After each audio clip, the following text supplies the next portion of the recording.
The news sent shockwaves across global defense establishments. A United States aircraft carrier, the symbol of American naval supremacy, had reportedly been struck. This was not by a rival superpower's missile but by a swarm of inexpensive drones launched by Houthi rebels in Yemen. The incident, involving 12 Houthi drones, marked a startling escalation in asymmetric warfare. It underscored a vulnerability previously theorized but rarely demonstrated. An aircraft carrier is more than just a warship. It is a floating city, a mobile airbase, and a potent instrument of foreign policy. These colossal vessels, costing billions of dollars and crewed by thousands, represent the pinnacle of naval engineering and military might. For decades they have sailed the world's oceans largely unchallenged, their presence a clear deterrent to potential adversaries. The idea that such a formidable asset could be successfully targeted and damaged by a non-state actor using commercially available or adapted drone technology was, for many, unthinkable. This incident was not just a tactical event, but a profound psychological blow, challenging long-held assumptions about naval invulnerability. The implications of this attack resonated far beyond the immediate tactical situation in the Red Sea. The specifics of the attack painted a concerning picture of a coordinated and determined assault. According to initial accounts, 12 Houthi drones were launched towards the United States aircraft carrier. This was a swarm designed to overwhelm the vessel's formidable defensive systems. The use of multiple unmanned aerial vehicles or UAVs simultaneously is a tactic increasingly employed to saturate air defenses. While the United States Navy's advanced defense systems managed to intercept a number of the incoming drones, several were said to have made impact. The fact that any drones managed to penetrate the layers of defense surrounding a United States carrier was a major development. In the immediate aftermath of the reported drone strike, the United States military signaled its unwavering resolve. The United States Navy increased its military presence in the region, deploying additional naval assets to bolster security and project strength. This move was intended as a direct response to the Houthi aggression, and as a clear message to any other actors who might contemplate similar provocations. The reinforcement aimed to enhance the defensive posture of United States forces operating in the Red Sea and surrounding waters. The United States Navy, particularly through assets like the USS Harry S. Truman Carrier Strike Group, had already been deeply engaged in operations against Houthi targets. The Truman conducted an intensive campaign, launching 670 strikes against Houthi positions and infrastructure. This sustained offensive action was part of Operation Prosperity Guardian, initiated in December 2023. The carrier and its escorts were constantly on alert, working to protect vital sea lanes and Allied interests in a highly contested environment. Despite these extensive United States military efforts, the Houthi threat has proven remarkably resilient. The challenges for the United States military were further highlighted by incidents such as the loss of a United States Navy FA-18 Super Hornet. The increasing sophistication and audacity of Houthi attacks cannot be understood in isolation. It is widely acknowledged that the Houthi movement benefits from significant external support, providing them with advanced weaponry, crucial intelligence, and technological assistance. Iran stands out as a primary benefactor, consistently implicated in supplying the Houthis with a range of advanced military hardware.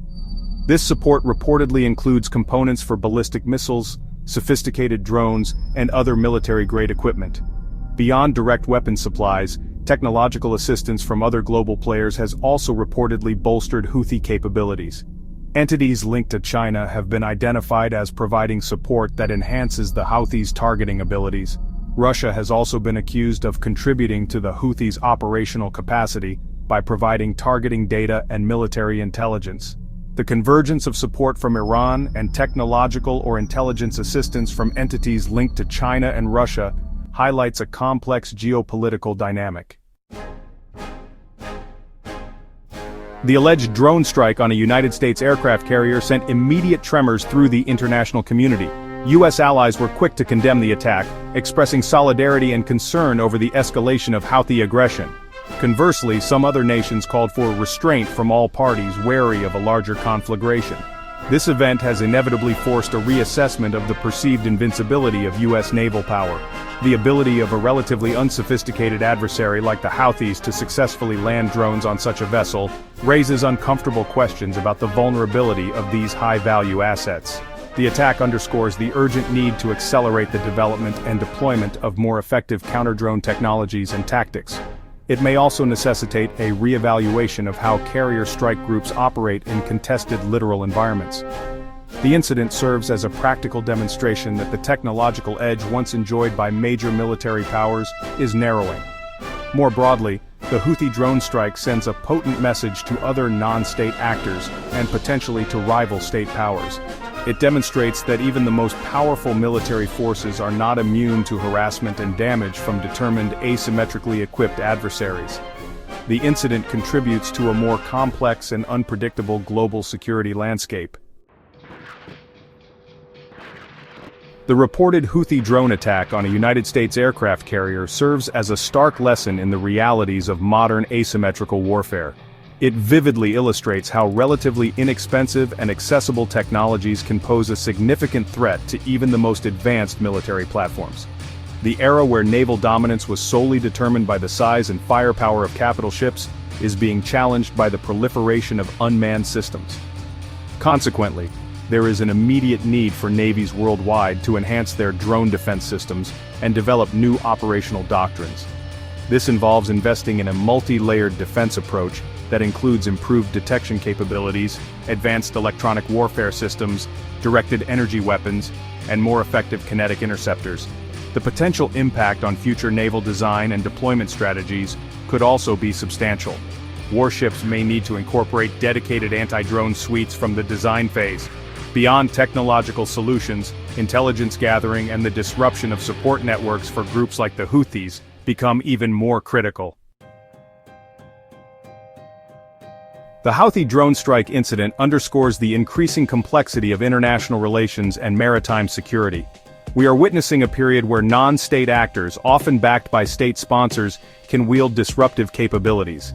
This challenges the traditional state-centric view of global power and security.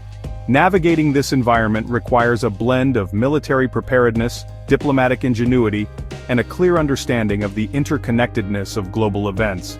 In responding to such provocations, nations like the United States must balance military response with sustained diplomatic engagement.